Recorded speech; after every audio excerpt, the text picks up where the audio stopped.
اپنے ایمان کی آب یاری کرے، اپنے ایمان کی آب یاری کرے، دل پہ اللہ کا خوف طاری کرے۔ جلال وجهك وعظيم سلطانك وأشهد أن لا إله إلا الله وأشهد أن محمدا عبده ورسوله صلى الله عليه وسلم. أما بعد فأعوذ بالله السميع العليم من الشيطان الرجيم من همزه ونفخه ونفثه. بسم الله الرحمن الرحيم. کل کے سبق کے اندر اللہ رب العالمین نے قرض کے حوالے سے بات کی تھی کہ جب تم قرض دو تو اس وقت لکھوا لیا کرو، لکھ لیا کرو اور گواہ بھی مقرر کر لیا کرو۔ اگر ایک مرد ہے تو دو عورتوں کو بھی ساتھ ملا لو، تاکہ اگر ایک عورت بھول جائے تو دوسری عورت یاد کروا دے گی۔ اسی حوالے سے اللہ رب العالمین فرماتے ہیں اسی کے اندر تمہارے لیے بہتری ہے، نہ کوئی کسی کے اوپر ظلم کرے گا اور نہ ہی کوئی ظلم ہوتا ہوا دیکھے گا۔ اگر کوئی کسی کا حق مارنے کی کوشش کرے گا تو تحریری صورت میں اس پہ مطالبہ کیا جائے گا اور وہ اس کو پیسے روپے قرض واپس کرنا پڑے گا۔ اسی طرح گواہ بھی وہ گواہی دیں گے اور ان کو چاہیے کہ وہ گواہی کو چھپائے مت۔ اور آخری بات یہ پڑی تھی کہ اگر تم سفر میں ہو اور وہاں لکھنے والا کوئی نہیں ہے تو تم کوئی گیلی چیز رکھوا کے کسی سے قرض لے سکتے ہو، اور یہ بہت اچھی بات ہے کہ اگر وہ تمہارے اوپر اعتبار کرتا ہے تو پھر تمہیں بھی چاہیے کہ اس اعتبار کو قائم رکھتے ہوئے تمہیں اس کی امانت کو فی الفور واپس لوٹا دینا چاہیے۔ تمہیں اپنے رب سے ڈرنا چاہیے اور گواہی کو چھپانا نہیں چاہیے۔ جو گواہی کو چھپائے گا اس کا دل گناہگار ہے۔ واللہ بما تعملون علیم، اور جو تم اعمال کر رہے ہو اللہ ان کو خوب جاننے والا ہے۔ آج کا جو سبق ہے وہ صفحہ نمبر 24 ہے اور آیت نمبر 284 ہے۔ آج کے سبق کے اندر اللہ رب العالمین اس حوالے سے پہلے بات کریں گے کہ کائنات کے اندر بادشاہت ہے تو ساری کی ساری اللہ ہی کی ہے۔ جو کچھ زمین میں ہے، جو کچھ آسمانوں میں ہے، سب کچھ اللہ ہی کا ہے۔ سینوں کے اندر جو کچھ باتیں چھپی ہوئی ہیں اگر ہم اس کو ظاہر کریں تب بھی اللہ جانتا ہے، اگر پوشیدہ رکھیں تب بھی اللہ جانتا ہے۔ پھر دو آخری آیات جو میرے رب نے نبی اسلام سے پہلے کسی کو عطا نہیں فرمائی تھی اس کے متعلق بات ہوگی، مزید بات سبق کے اندر آئے گی۔ فرمائے للہ، اللہ کے لیے ہے، ما فی السماوات، جو کچھ آسمانوں میں ہے، وما فی الارض، اور جو کچھ زمین میں۔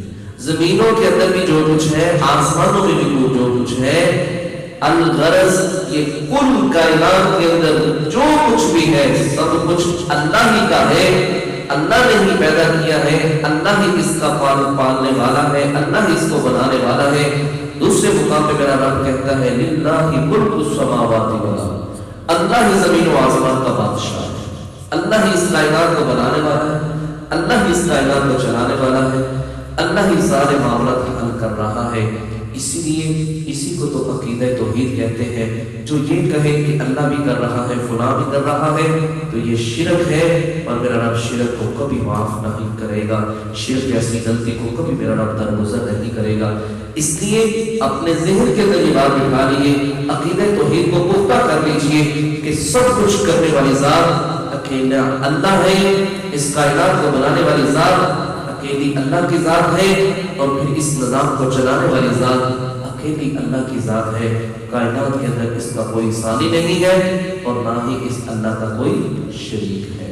آگے فرمایا وَإِن تُبْدُوا، اور اگر تم ظاہر کرو مَا فِي أَنفُسِكُمْ، جو تمہارے سینوں میں ہے، جو تمہارے دلوں کے اندر بات ہے، تم ظاہر کرو، اور تخفوہ، یا تم چھپا کے رکھو، یحاسبکم بہ اللہ، تو اللہ تمہارا محاسبہ ضرور کرے گا۔ یہ بہت بڑی بات ہے کہ اللہ رب العالمین کہتے ہیں چاہے تم بات کو ظاہر کرو چاہے پوشیدہ کرو، اللہ جانتا ہے۔ لیکن اس سے بڑی بات یہ ہے کہ اللہ کہتا ہے جو تمہارے دل کے اندر بات آئے گی میں اس کا بھی تم سے حساب لوں گا۔ جب یہ آیت نبی صلی اللہ علیہ وسلم نے صحابہ کے سامنے پڑھی تو صحابہ کرام رضوان اللہ مجمعین پریشان ہو کے آگے کہنے لگے اللہ کے نبی صلی اللہ علیہ وسلم ہمارے اندر جتنی طاقت ہے ہم کرتے ہیں، اللہ نے ہمیں نماز کا کہا ہم نماز پڑھتے ہیں، اللہ نے ہمیں روزے کا کہا ہم روزے رکھتے ہیں، اللہ نے ہمیں زکوٰۃ کا کہا ہم زکوٰۃ دیتے ہیں، اللہ نے ہمیں حج کا کہا ہم حج کرتے ہیں۔ اللہ کے نبی صلی اللہ علیہ وسلم یہ بہت بڑی بات ہے، ہمارے سینوں کے اندر جو وسوسات آتے ہیں ہم اس کے اوپر کنٹرول نہیں کر سکتے، ہم کیا کریں، کدھر کو جائیں؟ تو نبی اسلام نے ذرا تسلی دی، فرمایا پہلی جو قومیں گزری ہیں نا تو وہ جب اللہ کا فرمان سنتے تھے نا تو کہتے تھے سمعنا وعصینا، ہم نے سن تو لیا لیکن ہم نے نافرمانی کی۔ نبی اسلام نے ان کو دو الفاظ یاد کروا دی، فرمایا یہ کلمہ تم نے کہنا ہے سمعنا واطعنا غفرانک ربنا والیک المصیر، اے اللہ ہم نے سن لیا اور ہم نے تیری بات کو مان بھی لیا، اے اللہ ہمارے گناہوں کو معاف فرما دے، ہم تیری طرف ہی دوڑ کے جانے والے ہیں۔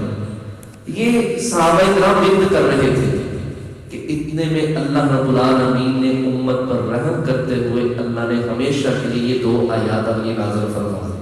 سبحان اللہ، کیا کہا اللہ رب العالمین نے؟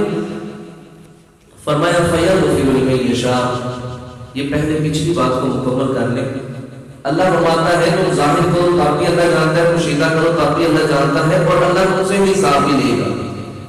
اللہ رب العالمین نے امت پر رحم یہ کیا، نبی علیہ السلام نے فرمایا اب میری امت کے دلوں کے اندر جو وسوسات پیدا ہوتے ہیں کل قیامت والے دن اس کی پکڑ نہیں ہوگی، کوئی پکڑ نہیں ہے۔ انسان ہے، مختلف وسوسات آتے ہیں، مختلف اس کے ذہن کے اندر باتیں بنتی ہیں، مختلف اشکال آ جاتے ہیں، مختلف گناہوں کے کرنے کا ارادہ کرتا ہے۔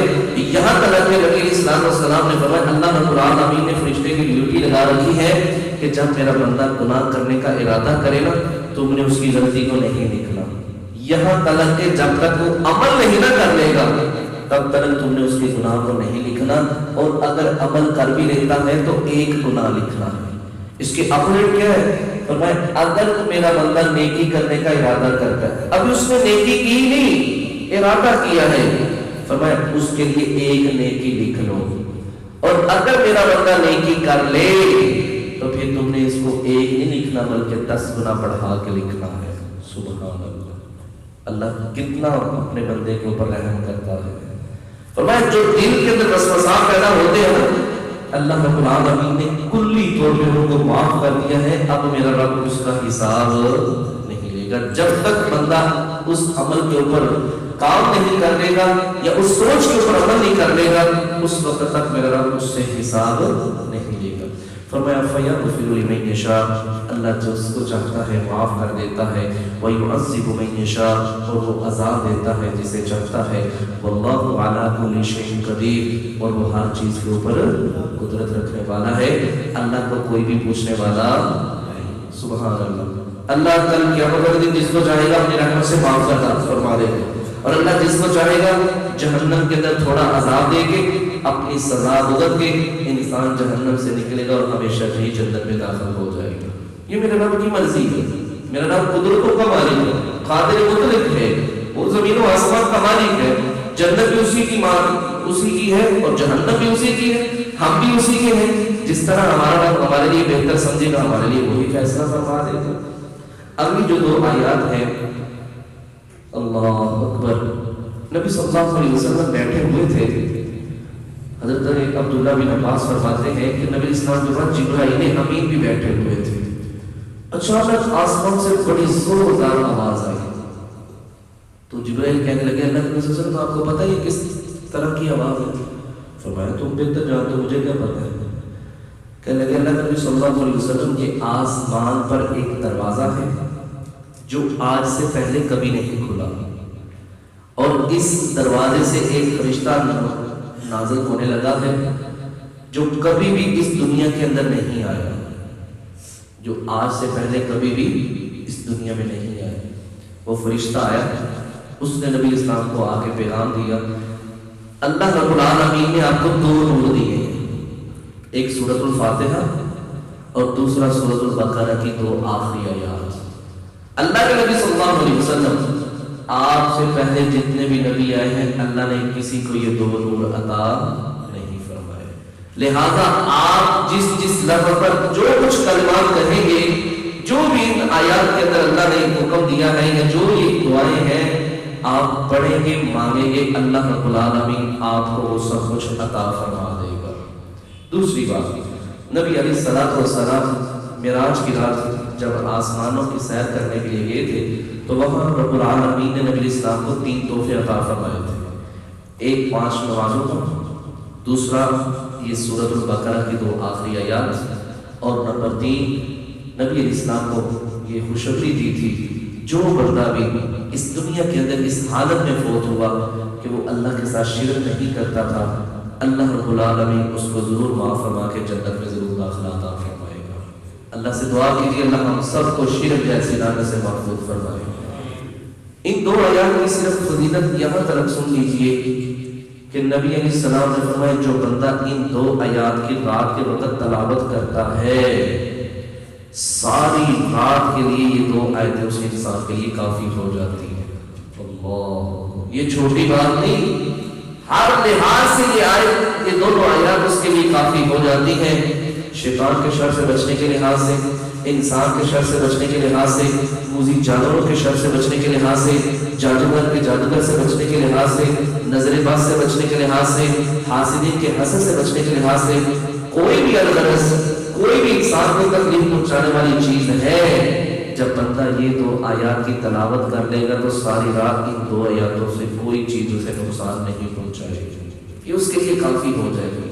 آئیے اب ترجمہ پڑھتے ہیں۔ فرمایا آمن الرسول، ایمان لائے رسول صلی اللہ علیہ وسلم، بما انزل، جو نازل کیا گیا، الیہ، ان کی طرف، من ربہ، ان کے رب کی طرف سے، والمؤمنون، اور مومن بھی ایمان لائے۔ اللہ کے جتنے رسول اس دنیا کے اندر آئے ہیں وہ سارے ہی رسولوں کے اوپر بھی ایمان رکھتے تھے، اللہ کے فرشتوں پر بھی ایمان رکھتے تھے، اللہ کی کتابوں پر بھی ایمان رکھتے تھے، جنت اور جہنم کے اوپر بھی ایمان رکھتے تھے۔ فرمایا وہ بھی ایمان رکھتے ہیں، نبی بھی اور اللہ کے بندے نیک مومن بھی ان سب چیزوں پر ایمان رکھتے ہیں۔ کل، ہر ایک، آمنا، ایمان لایا، باللہ، اللہ کے ساتھ، سب کے ساتھ ایمان لائے، اللہ کے ساتھ، وملائکتہ، اور فرشتوں کے ساتھ، وکتبہ، اور کتابوں کے ساتھ، ورسلہ، اور رسولوں پر، لا نفرق، نہیں وہ فرق ڈالتے یا تفریق کرتے، بین احد من رسولہ، کسی بھی رسول کے درمیان۔ ہمارے نبی جناب محمد رسول اللہ صلی اللہ علیہ وسلم، ان سے پہلے کم و بیش 1,24,000 پیغمبر گزر گئے، ہم کسی ایک نبی کا بھی انکار نہیں کرتے، ایک نبی کا بھی انکار کریں گے تو ہم دائرہ اسلام سے خارج ہو جائیں گے، اسلام کے اندر نہیں رہیں گے۔ ہم سارے نبیوں کے اوپر ایمان رکھتے ہیں، جتنے نبی آئے ہیں آدم علیہ السلام سے لے کے عیسیٰ علیہ السلام تک، اور پھر ہمارے پیارے نبی صلی اللہ علیہ وسلم۔ یہ عیسائی یہ کافر کیوں ہے؟ یہ صرف عیسیٰ علیہ السلام پر ایمان رکھتے ہیں، ہمارے نبی پر ایمان نہیں رکھتے۔ یہودی کافر کیوں ہے؟ وہ صرف موسیٰ علیہ السلام پر ایمان رکھتے ہیں، ہمارے نبی کے اوپر ایمان نہیں رکھتے۔ اس لیے ہم کلہم، جتنے نبی اس دنیا کے اندر آئے ہیں، ہم سارے رسولوں کے اوپر ایمان رکھتے ہیں۔ ہاں، ہر ایک کو میرے رب نے فضیلت الگ سے الگ عطا فرمائی ہے، لیکن ہمارا سب نبیوں کے اوپر ایمان اور یقین ہے کہ یہ اللہ کی طرف سے مبعوث کیے گئے تھے، سچے بندے تھے، اللہ کے نبی اور اس کے رسول تھے۔ جتنی کتابیں نازل ہوئی ہیں، صحف ابراہیم اور موسیٰ، چاہے وہ صحیفے نازل ہوئے ہیں، ہم ساری کتابوں کے اوپر ایمان رکھتے ہیں، چاہے ہمارے نبی کے اوپر وہ نازل کتابیں نہیں ہوئی، چاہے ان کا حکم منسوخ ہو گیا ہے، زبور ہے، قرآن ہے، انجیل ہے، صحیفے ہیں، ہم سب کے اوپر ایمان رکھتے ہیں۔ اسی طرح فرشتوں کے اوپر بھی ہم ایمان رکھتے ہیں، جتنے میرے رب نے فرشتے پیدا کیے ہیں، جبرائیل ہے، میکائیل ہے، اسرافیل ہے، اسرائیل ہے، ہم سب کے اوپر ایمان رکھتے ہیں۔ فرمایا لا نفرق، ہم کسی بھی لحاظ سے نہیں تفریق کرتے، بین احد من رسلی، اللہ کے رسولوں کے درمیان۔ قالوا، وہ کہنے لگے، سمعنا، ہم نے سن لیا، واطعنا، اور ہم نے مان لیا. اللہ اکبر. اس جملے نے، یہ جو ہم ابھی پڑھ رہے ہیں، اس نے پہلی آیت کا حکم منسوخ کر دیا. جو اللہ نے کہا تھا نا تم چھپا کے رکھو یا ظاہر کرو، میں تم سے حساب ضرور لوں گا، اس جملے نے اس چیز کو ختم کر دیا کہ سمعنا واطعنا. کیونکہ اللہ رب العالمین کہ نبی صلی اللہ علیہ وسلم نے جب بتلایا کہ یہ پڑھو تو اللہ رب العالمین نے بھی یہ آیات نازل کر دی اور آگے جو حکم ہے اس نے بھی اس پچھلے حکم کو ختم کر دیا.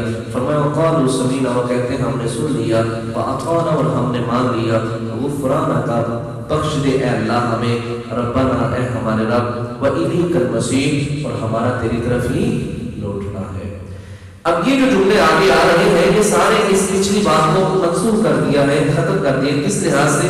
اللہ رب العالمین فرماتے ہیں بندہ کہتا ہے، التجا کرتا ہے، لا یکلف اللہ، نہیں ہم تکلیف دیتے، اللہ کہتا ہے نفس کسی جان کو، الا وسعها، مگر اس کی وسعت کے مطابق. جتنا کوئی برداشت کر سکتا ہے آزمائش کو، تکلیف کو، پریشانی کو، ہم اس کے اوپر اتنی ہی تکلیف بھیجتے ہیں، ہم اس کے اوپر زیادہ بوجھ نہیں ڈالتے. لہا، اس کے لیے ماں کا سبب جو اس نے نیکی کمائی، وعلیہا، اور اسی کے اوپر ہے مکتسبت جو اس نے برائی کمائی. اب یہ نہیں کہ دل کے تو سوچے گا تو اس کی پکڑ ہو جائے گی، نہیں. اب جب تک اس بات کے اوپر عمل نہیں کرے گا اس وقت تک اس کی پکڑ اس سے حساب نہیں لیا جائے گا. فرمایا ربنا، اے ہمارے رب، لا تؤاخذنا، نہ ہمیں تو پکڑنا، نہ مواخذہ کرنا ہمارا، ان نسینا، اگر ہم بھول گئے، او اخطأنا، کوئی غلطی ہو گئی، بھول گئے ہم، او اخطأنا، یا ہم گناہ کر بیٹھے. اللہ اکبر. کیا کہتا ہے اللہ سے؟ اللہ تو ہمارا مواخذہ نہ کرنا، پکڑ نہ کرنا، عذاب نہ دینا، مصیبت میں نہ ڈالنا ہمارے گناہوں کی وجہ سے. صحیح مسلم کے اندر حدیث ہے، یہ جتنی دعائیں آ رہی ہیں نا، جب یہ دعا مکمل ہوتی ہے نا تو اللہ کی طرف سے آواز آتی ہے، میرے بندے جو تم نے کہا ہے میں نے تیری بات کو قبول کر لیا. سبحان اللہ. کہتا ہے ربنا، ہمارے رب، لا تؤاخذنا، نہ تو پکڑنا، نہ تو مواخذہ کرنا، ان نسینا، اگر ہم سے بھول چوک ہو گئی، او اخطأنا، یا ہم سے غلطی ہو گئی. ایک ہے کہ جان بوجھ کے گناہ ہو گیا، ایک ہے غلطی سے کوئی گناہ ہو گیا. اللہ تو ہمارا مواخذہ نہ کرنا. اللہ کہتا ہے میں نے تیری بات کو قبول کر لیا. پھر کہتا ہے ربنا، اے ہمارے رب، ولا تحمل علینا، نہ تو ڈالنا ہمارے اوپر اس طرح بوجھ نہ ڈالنا، کما، جس طرح حملتہ، تو نے بوجھ ڈالا تھا، علی الذین، ان لوگوں پر، من قبلنا، جو ہم سے پہلے تھے. پہلی امتوں کے اوپر بڑی سختی تھی، بڑے معاملات تھے، لیکن ہماری امت کے اوپر، اللہ کے نبی صلی اللہ علیہ وسلم کی امت کے اوپر اللہ رب العالمین نے بڑی آسانیاں فرما دی. فرمایا وضو نہیں کر سکتے، پاک پٹی سے تیمم کرو، نماز پڑھو. نماز کا وقت ہو گیا، جگہ نہیں ملتی، مسجد نہیں ملتی، صاف جگہ، خشک جگہ ہے وہاں تو نماز پڑھ لو. اسی طرح پہلی امتوں کے اوپر غنیمت کا مال حلال نہیں تھا، اس امت کے اوپر اللہ رب العالمین نے غنیمت کا مال حلال کر دیا. فرمایا یہ پہلی امتوں کے اوپر مشقتیں تھی، مصیبتیں تھی، تکالیف تھی، پریشانیاں تھی، یہ بوجھ تھا ان کے اوپر. اے اللہ ہمارے اوپر اس طرح بوجھ نہ ڈالنا جس طرح تو نے پہلے لوگوں کے اوپر بوجھ ڈالا تھا.